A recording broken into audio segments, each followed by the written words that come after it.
জনাব নাসিরউদ্দিন পাটোয়ারি, জনাব হাসনাত, জনাব সার্জি, জনাব নাহিদ, জনাব আসিফ, এদের সবার সঙ্গে আমার খুবই মধুর সম্পর্ক, কিন্তু কেন জানি বাস্তবে পর্দায় ব্যাপারটা দাঁড়ায় হচ্ছে উল্টার দিকে। যাই হোক, আমি একটু পড়ে শোনাই জনাব নাসিরউদ্দিন পাটোয়ারির প্রশ্নটা যাওয়ার আগে। জেরিনা ইয়াসমিন উনি আমাকে, অবশ্য আমার বলে লাভ নাই, আমি আর কাজল ভাই কিন্তু দীর্ঘদিনের বন্ধু, প্রায় 30-35 বছরের। আজকের পরে কাজল ভাই আমারে বলতে পারে যে তুমি আমার এগুলি কি কইলা। হাউএভার জেরিনা ইয়াসমিন আমাকে বলতেছে, শ্রদ্ধেয় খালেদ ভাই, একটু কারেকশন আছে, আপনি আপাদমস্তক আওয়ামী লীগ, এটা বুঝতে রকেট সাইন্স জানতে হবে না, ভেরি গুড। তবে সেটাকে ঢাকার জন্য বাকি সব দলের হয়ে মাঝে মাঝে কান্নি মারেন, জাস্ট এইটুকুই, কনফিউশনের সুযোগ নেই। Thank you so much Zarina Yasmin.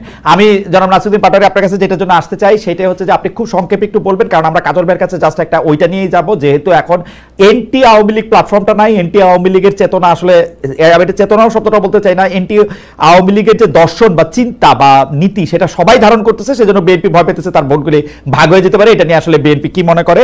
জনাব নাসিরউদ্দিন পাটোয়ারি, আমার প্রশ্ন হচ্ছে যে আপনারা যখন দল গঠন করেন বা দল গঠন করার আগেই আর্থিক স্বচ্ছতার বিষয়ে আপনারা আমাদেরকে অনেক প্রতিশ্রুতি দিয়েছিলেন, ওয়েবসাইটে সেটি উঠবে, কে আপনাদেরকে চাঁদা দিচ্ছে কে দিচ্ছে না সেটির আসলে কতদূর আপনারা এনসিপি থেকে, যারা এনসিপির কেন্দ্রীয় নেতা আছে তারা বেতন নেন কিনা?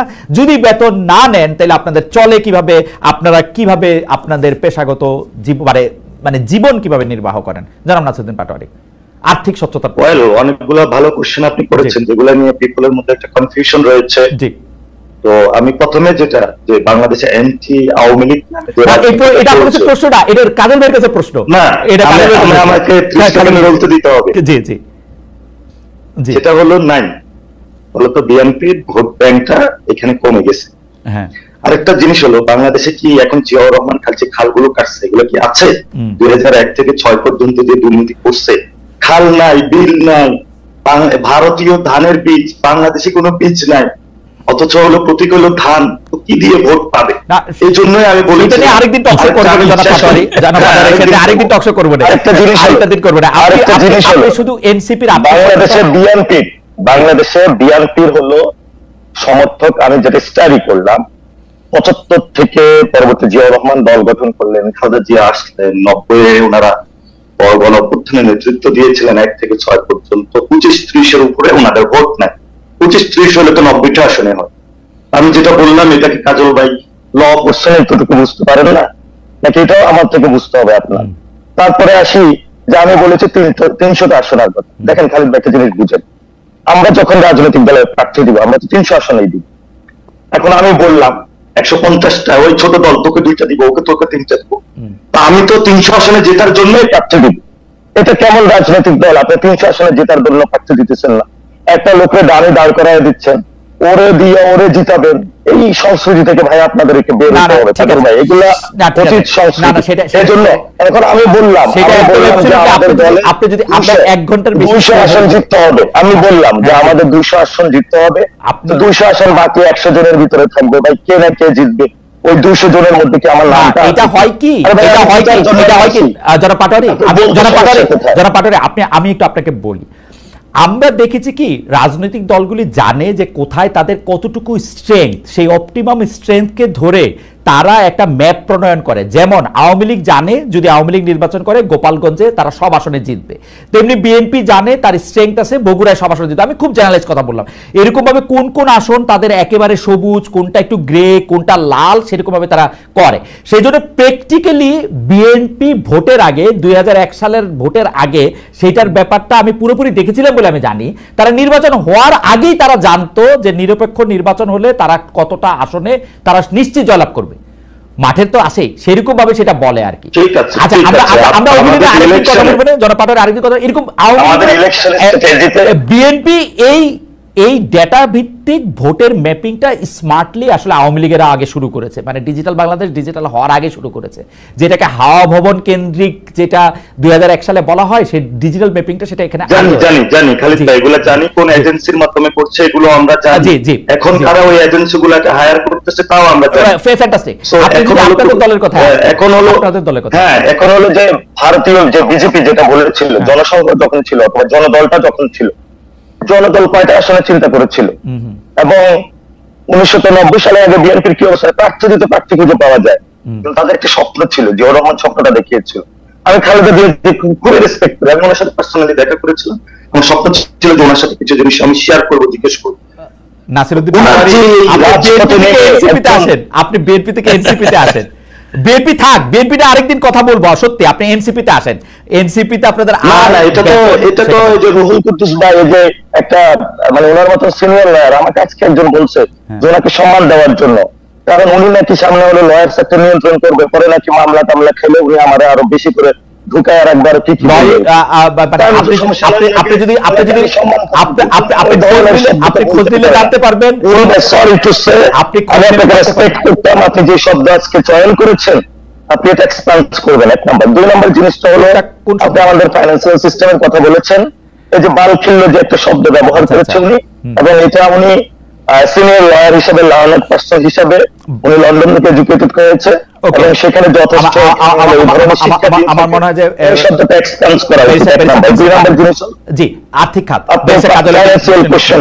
জি আচ্ছা, ফাইন্যান্সিয়াল কোশ্চেন আপনি কথা বলেছেন, আচ্ছা বেঁচে কাজ আপনি বলেছেন আমি একটু বালখিল্য শব্দ, এগুলো আপনি বলতে পারেন না। জি, দুই নম্বর জিনিস হলো ফাইন্যান্সিয়াল যে বিষয়টা, সেটা হলো যে আমরা একটা নীতিমালা করেছিলাম, নীতিমালার মধ্যে আমরা এনেছিলাম আমাদের দুইটা জিনিসকে মিক্সড করতে হবে। মিক্সড করতে গিয়ে আমার যে পলিটিক্যাল কালচার রয়েছে সেটার জন্য আমরা স্টাডি করার জন্য নির্বাচন কমিশনের আরপিওটা স্টাডি করলাম, সাউথ এশিয়াতে যে পলিটিক্যাল পার্টিগুলার যে ফাইন্যান্সিং সিস্টেম সেটা নিয়ে স্টাডি করে আমরা ভারতে গিয়ে যেটা পাইলাম সেটা হলো রাহুল গান্ধীর কিন্তু যে ফাইন্যান্সিয়াল স্ট্রাকচার, এটা হলো বিজেপির মোদি হলো ফ্রিজ করে রেখেছিল, বিজেপি আবার বন্ড ছেড়েছিল।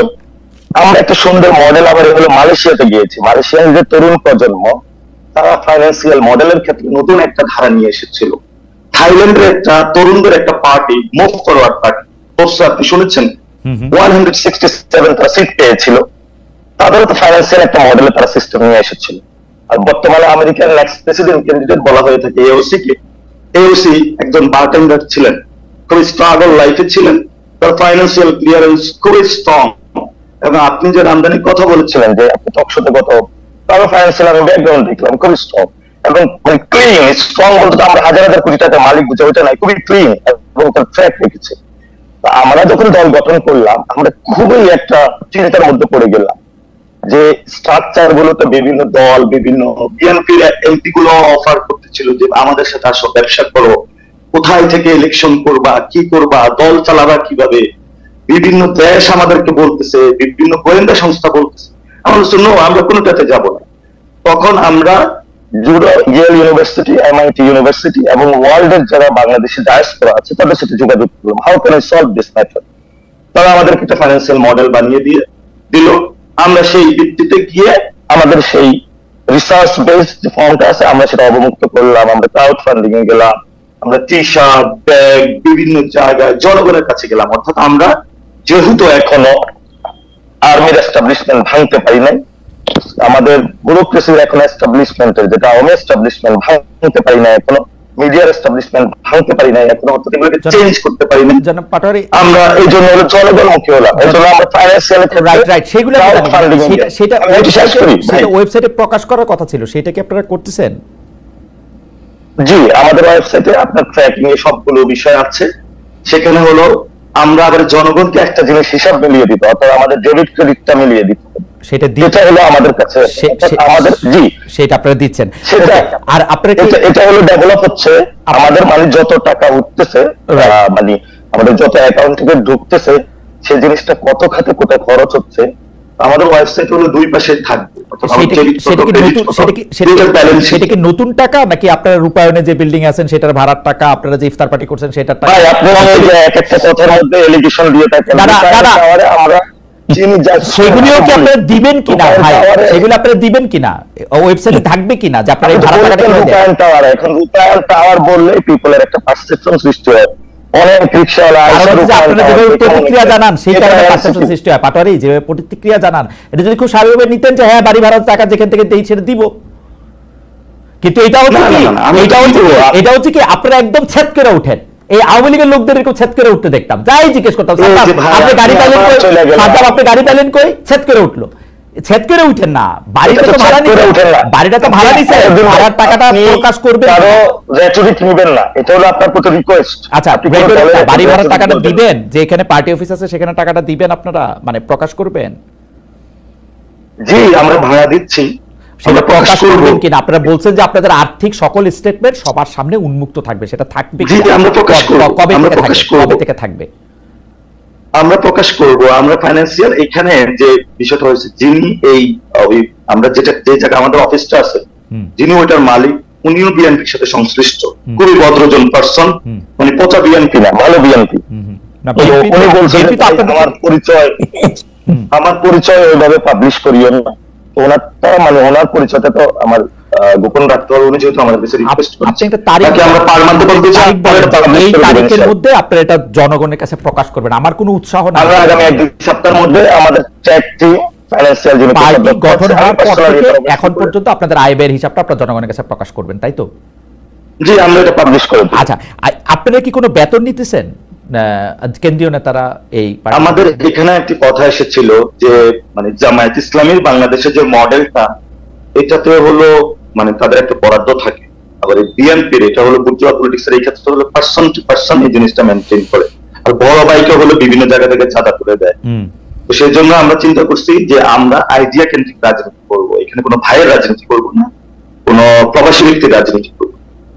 সেই জায়গা থেকে আমরা বলেছিলাম এই ধরনের কোন ফেলোশিপ প্রোগ্রাম চালু করা যায় কিনা। সেখানে আমাদের একটা প্রপোজিশন এসেছিল যেটা বিভিন্ন কান্ট্রিতে আছে, তো আমরা আবার সেটার ক্ষেত্রে আরো একটা কনসিডারেশনে নিচ্ছি। যদি ফেলোশিপ দিয়েই থাকি, অনেকে আবার এটার উপরে ডিপেন্ডেন্ট হয়ে পড়বে। অনেক লোক হার্ট থেকে তো রাজনীতি করতে চায়, মানুষের ভরসা থেকে ওই জায়গাটা করবে না। How can I solve this? এটার জন্য আমার আরেকটা রিসার্চ আমাদের ঢুকতে হচ্ছে।